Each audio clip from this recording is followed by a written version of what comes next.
ha estado en el centro del debate internacionalmente y particularmente en nuestro país, el tema de los derechos de la mujer a la salud reproductiva. Y tenemos con nosotros a una especialista, la doctora Mónica Roa, colombiana, quien viene a dictar una conferencia precisamente sobre ese tema, sobre salud reproductiva de las mujeres, un debate de salud pública, derechos humanos y constitucionalidad. Muy buenos días y bienvenida. Muchísimas gracias, buenos días. Bueno, háblenos un poquito de lo que va a tratar, porque el título dice algo, pero vamos a profundizar un poquito. Claro que sí. Vamos a estar discutiendo sobre cómo en la región, en Latinoamérica, en los últimos 10 años se ha venido avanzando sobre el reconocimiento de los derechos reproductivos y en particular del aborto como uno de esos derechos reproductivos, como un problema de salud pública que afecta principalmente a las familias más vulnerables y más pobres, en donde desafortunadamente el problema tiene cara de niña y tiene cara de mujer. Sí, usted promovió eso en Colombia. Sí, y se logró. Y lo logramos. En Colombia teníamos una legislación igual que ahora en República Dominicana, que penalizaba donde había una forma. penalización total y absoluta hace un poco más de 10 años.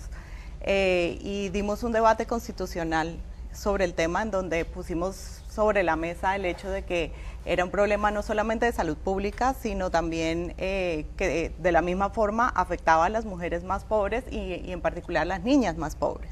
Las mujeres en contextos de mayor vulnerabilidad son las que terminan pagando con su vida, con su salud, las consecuencias de ese tipo de legislación. Eso fue a través del Tribunal Constitucional. Ustedes presentaron allá un recurso, el tribunal falló a favor. ¿Cómo se logró esto y si al final la clase política no tuvo otra opción que reconocer estos derechos, ¿no? Sí, pues habíamos tenido un montón de intentos frustrados en el Congreso en donde los proyectos de ley que se presentaban ni siquiera tenían un primer debate.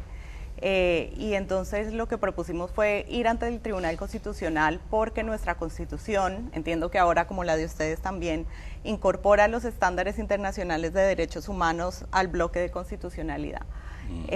Y desde esa época ya los organismos internacionales de derechos humanos venían recomendándole a todos los países que tienen una penalización total que por lo menos en los casos más extremos en donde está en riesgo la salud de la mujer, en donde hay violación o en donde hay malformaciones fetales que hacen inviable la vida por fuera del útero, se despenalizara. Ese es como el mínimo que exige los organismos de derechos humanos. Esas mismas excepciones son las que se plantean aquí.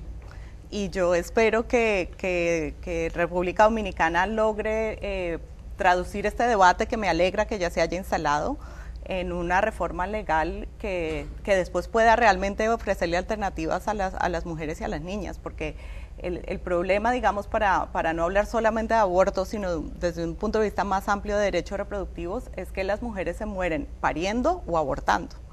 Y entiendo que los índices de mortalidad materna en República Dominicana bastante son alto. altísimos. A pesar de que el 99% de los partos está asistido por profesionales. A pesar de eso tenemos un altísimo índice de mortalidad materna.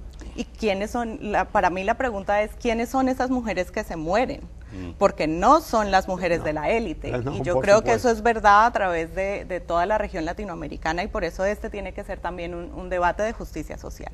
Así es. Claro, la Constitución Dominicana y mucho lo que se han opuesto, porque en el país hemos tenido un debate intenso en torno al Código Penal, que es el que establecería o reafirmaría la pena total, ¿no?, para la interrupción del embarazo. Y bueno, ha habido un planteamiento de que se aprueben estas 3 secciones, pero mucha resistencia de sectores, los grupos más conservadores y de la propia iglesia, basado en lo que establece la Constitución Dominicana de la inviolabilidad de la vida desde la concepción hasta la muerte. No sé si en Colombia tenían o tienen un artículo constitucional de esta naturaleza. Ahora, la pregunta es, ¿cómo hacer para vencer esta resistencia de grupos más conservadores que no terminan de entender el impacto en materia de violación de derechos que tiene mantener esta penalización total? Le contesto su pregunta en dos partes. La primera es que yo creo que es importantísimo separar el debate político y constitucional del debate religioso. Yo creo que aquí no le estamos pidiendo a la Iglesia Católica ni a ninguna otra iglesia que cambie sus postulados éticos o morales, y ellos tendrán todo el derecho de seguir ofreciéndole esos lineamientos a sus feligreses, exactamente. Entonces yo creo que es importante respetar que ellos tienen un espacio diferente en donde pueden tomar esas decisiones, pero cuando estamos hablando de política pública, de las leyes y de la constitucionalidad, pues tenemos que tener en cuenta cuáles son los criterios legales y constitucionales, y esa es la segunda parte de la respuesta.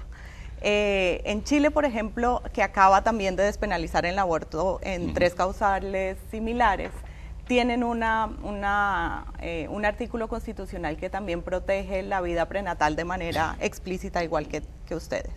Y es muy interesante la sentencia del Tribunal Constitucional, porque ellos primero dicen, efectivamente tenemos una obligación de proteger la vida prenatal, pero eso de ninguna manera se puede interpretar como un sinónimo de penalizar el aborto. El derecho penal es una herramienta de última ratio y tendríamos que estar examinando cuáles son otras medidas de carácter legislativo que pueden ayudarnos a proteger la vida prenatal.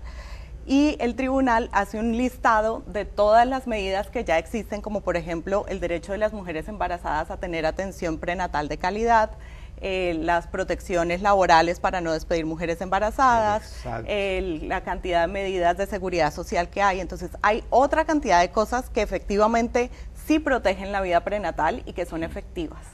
El derecho penal ha demostrado en todo el mundo que no es efectivo para evitar los abortos. Lo único que hace es obligar a las mujeres a hacerlo en condiciones inseguras. Y usted mencionó los derechos de las niñas, y estamos hablando de derechos reproductivos, es decir, niñas embarazadas, niñas pariendo. Efectivamente. Ese es el caso de la República Dominicana, creo que con mucho mayor incidencia que su país, que Colombia. Pues es terrible, creo que no podemos acostumbrarnos y no podemos permitir que se vuelva paisaje el hecho de que haya niñas, el embarazo, antes hablamos del embarazo adolescente, el embarazo infantil tendría que preocuparnos mucho y no podemos acostumbrarnos a eso. Eso ya se trata de maternidad impuesta, que desde una edad muy corta le impide a las niñas desarrollar su proyecto de vida, y yo creo que por eso digo que el problema de la penalización del aborto en nuestros países tiene cara de niña. Así es. Bueno, entonces la conferencia va a ser hoy, ¿no? Va a ser esta noche a las 6:30, de 6:30 a 9, y voy a estar contando la experiencia colombiana, la experiencia chilena, que la estuve siguiendo bastante de cerca. ¿Dónde será? Y todos los estándares internacionales de derechos humanos. ¿Dónde será? En el hotel... ¿En el hotel? Embajador. En el Embajador. Bueno, Embajador. Pues muy bien. Bueno, muchísimas muchas gracias, gracias, Mónica. Allá los espero, muchas gracias. Sí, cómo no. Muchas gracias a la doctora Mónica Ruano.